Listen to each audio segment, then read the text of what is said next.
तुम्ही पाहत आहात कबीर न्यूज नेटवर्क त्र्यंबकेश्वर. निर्भीड विचार, परखड मांडणी आणि बेधडक बातम्या. त्र्यंबकेश्वर तालुक्यातील प्रत्येक घडामोडीचा अचूक वेध घेण्यासाठी सज्ज आहोत आम्ही. तालुक्यातील ताज्या अपडेट्ससाठी आता सबस्क्राईब करा कबीर न्यूज नेटवर्क त्र्यंबकेश्वर.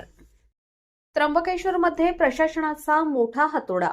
दर्शनपथासाठी 50 व्यावसायिक गाळे जमीनदोस्त. नमस्कार, मी अमिता गावंडे.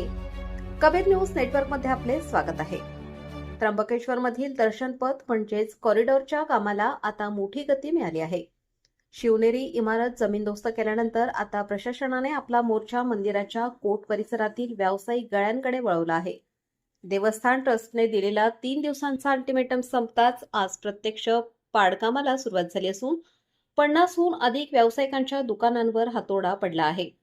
त्र्यंबकेश्वर देवस्थानचा परिसर भाविकांसाठी मोकळा करण्यासाठी दर्शनपथाचे नियोजन करण्यात आले आहे.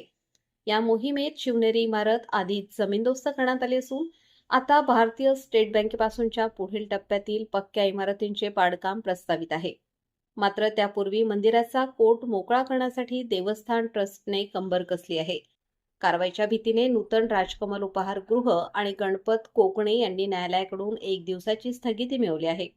जेसीबीच्या कारवाईमुळे नुकसान होऊ नये म्हणून हे व्यावसायिक स्वतःहून आपले दुकान खाली करणार आहेत.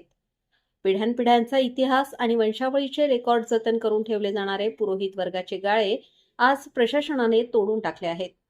उत्तर महादरवाजाकडील ज्या माळी समाजाला खुद्द पेशव्यांनी व्यवसायाची परवानगी दिली होती त्या दुकानांवरही आज महाराष्ट्र राज्य पायाभूत सुविधा विकास महामंडळाच्या आदेशानुसार कारवाई करण्यात आली. येथे 45 वर्षांपासून ते 120 वर्षांपासून भाडेकरू म्हणून व्यवसाय करणाऱ्या 50हून अधिक कुटुंबांवर आज संक्रांत आली आहे. व्यावसायिकांनी नुकसान टाळण्यासाठी मुदतवाढ मागितली होती, मात्र प्रशासनाने कडक पवित्रा घेत ही कारवाई सुरू केली आहे. त्र्यंबकेश्वरच्या या मोठ्या घडामोडींचे अपडेट्स जाणून घेण्यासाठी पाहत रहा कबीर न्यूज नेटवर्क.